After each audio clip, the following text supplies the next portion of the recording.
In this video, you will learn if the Moneygram system is down. If you're wondering whether Moneygram system is down, it's always important to keep a few key places for updates. While occasional technical issues or system maintenance can occur, these usually brief and typically communicate to customers via the Moneygram website, social media, or customer service. Moneygram generally aims to provide smooth and reliable service with little disruptions. However, disruptions may happen, especially during peak times or due to unseen technical difficulties.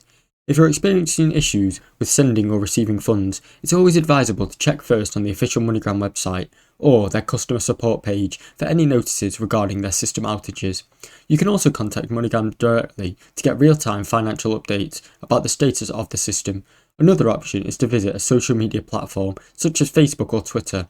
When in Moneygram, post updates or notifications about the temporary outages or ongoing maintenance in their system. If you are finding unavailable to use their services, exploring Moneygram alternative contact methods such as email support and phone number can help you resolve the issue.